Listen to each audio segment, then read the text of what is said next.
Sir ஒரு 8 மாதத்துக்கு அப்புறம் மறுபடியும் கட்சிக்கு ஒரு கம்பேக் கொடுத்துருக்கீங்க. இன்னைக்கு ஒரு அதிகாரப்பூர்வ அறிவிப்பு, நீங்கள் மறுபடியும் கட்சியில் இணைச்சிட்டீங்கன்னு பொதுச் செயலாளர் அறிவிப்பை வெளியிட்டிருக்கிறார். நீங்கள் கட்சி தலைமைக்கும் சரி என்ன சொல்ல விரும்புகிறீங்க?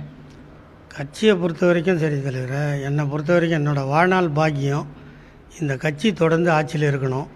அதனால் தமிழ்நாடு மக்கள் செழிப்பாக வளரணும். இதை தவிர வேறு எந்த சிந்தனையும் எந்த செயல்பாடும் எனக்கு கிடையாது. அதை விட முக்கியம், இந்த கட்சியை உயிரை விட மேலாக மதிக்கிறவன் நான். அதனால் விளைவுகள் என்ன, பின்விளைவு என்ன வரும், ஜெயில் வருமா, அதெல்லாம் எனக்கு இல்லை.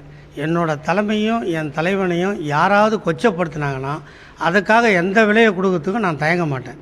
இதுதான் நான் என்னோடய வாழ்நாள் பாக்கியமாக கருதுறேன். தலைமை ஒரு தர்ம சங்கடத்தில் என்னை எடுத்தாங்க. நான் அதை கூட அந்த பேச்சை நான் என்னோடய பாணியில் தான் சொன்னேன். சொல்லப்போனால் 1991 நம்ம ஆலந்தூர் மதிய தேட்டர்கிட்ட ஒரு கூட்டத்தில் நான் ஏதோ கொச்சையாக பேசுகிறதா பேராசிரியர் அன்பழகன்கிட்ட கம்ப்ளைண்ட் பண்ணாங்க என்னை பற்றி. அப்போ அவர் மைக்கு பிடிச்சி சொன்னார், தம்பி சிவாஜி, எவன் தடுத்தாலும் நீ உன் பாணியை மாற்றிக்கொள்ளாதே, உன்னுடைய பாணி தந்தை பெரியாரின் பாணின்னு சொன்னார். அதுதான் எனக்கு கிடைச்ச பெரிய அவார்டாக, இந்தியாவிலேயே பெரிய பாரத் ரத்னா விருதுன்னு சொல்கிறீங்க பார். பேராசிரியர் ஒரு சாலில் போட்டு தோளில் தட்டி மாற்றிக்காதேன்னு சொன்னார் பாருங்கள். அதை தான் நான் பாரத் ரத்னா விருதாக இன்றைக்கி நினைக்கிறேன்.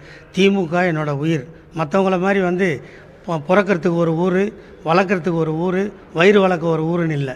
நான் பிறந்ததும் ஆர்கே நகர், வளர்கிறதும் ஆர்கே நகர், வாழறதும் ஆர்கே நகர். அதே மாதிரி என்னை வாழ வச்சாலும் என்னை வீழ வச்சாலும் தமிழகம் வாழ்வதற்கு நான் எதையும் சந்திக்க தயார். ஓகே, சோசியல் மீடியாவில் நேற்றுலேருந்தே ட்ரெண்ட் பண்ணிக்கிட்டு இருக்கிறாங்க. சோசியல் மீடியாவில் ஃபுல்லாகவே வைரல் ஆகிட்டு இருக்கிறீங்க. இதெல்லாம் நீங்கள் பார்த்தீங்களா? இல்லை, எனக்கு பெரும்பாலும் நான் ஒரு சாதாரண தகர வியாபாரியோட மகன். ஆனால் அந்த தகர வியாபாரி மகனாக பிறந்தாலும் அவர் சுதந்திர போராட்டத்தில் பங்கெடுத்து அந்த பென்ஷன் வந்தபோது எங்கள் அப்பா சொன்னார், நாட்டுக்கு உழைத்தேன், நான் கூலி வாங்க விரும்பவில்லைன்னு சொன்ன ஒரு தேச தியாகியோட பையன் நான். அதனால் சோசியல் மீடியா பார்க்குறதோ எனக்கு ஒன்றும் புள்ளெல்லாம் கிடையாது. 2 பொண்ணு தான். அந்த 2 பொண்ணும் கட்டி கொடுத்தாச்சு. நானும் என் ஒய்ஃபும் தான். என்னோட குறைஞ்ச இந்த பாக்கி இருக்கிற காலம், இப்போ கொரோனாவில் பார்த்தீங்கன்னா எவ்வளோ பெரிய பணக்காரெல்லாம் போயிட்டாங்க. கடவுளே ஒரு 50 கோடி கொடு நான் விட்டுறேன்னா வசந்தகுமாரோ சரி, எஸ்பி பாலசுப்ரமணியம் சரி 100 கோடி கொடுத்துருப்பாங்க. ஆனால் அந்த காலத்தில் என்னை காப்பாற்றி விட்டுருக்கு கடவுள். அதனால் இந்த மிச்சம் இருக்கிற குறை காலத்தில் இந்த கட்சிக்கும் கட்சி தலைமைக்கும் விசுவாசமாக வாழ்வதே என்னோட கடமை என்று உழைத்து கொண்டிருக்கிறேன். மறுபடியும் மேடை பேச்சில் இப்போ எதிர்பார்க்கலாம். தலைமை உத்தரவு வரும்போது ஓகே, தலைமைக்கு கட்டுப்பட்டு தான் நடப்பேன்.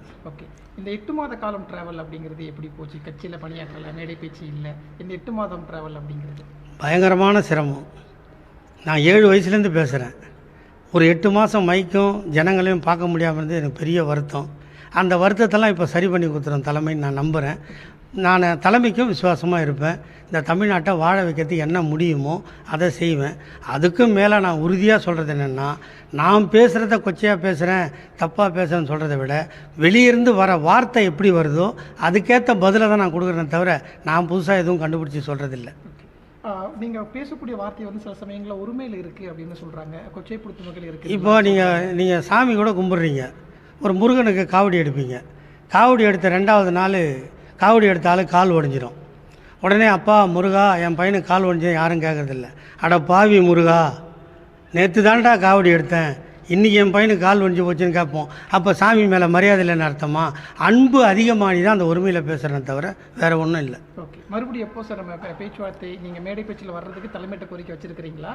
ஆமாம், நிச்சயமாக தலைமையிட்ட கோரிக்கை வச்சுருக்கேன். தலைமை சொல்கிற இடத்துல தலையே போனாலும் தயங்காமல் பேசுவேன். Okay, thank you sir. நன்றி, வணக்கம். செய்திகளை உடனுக்குடன் தெரிந்து கொள்ள உடனே சப்ஸ்கிரைப் பண்ணுங்க.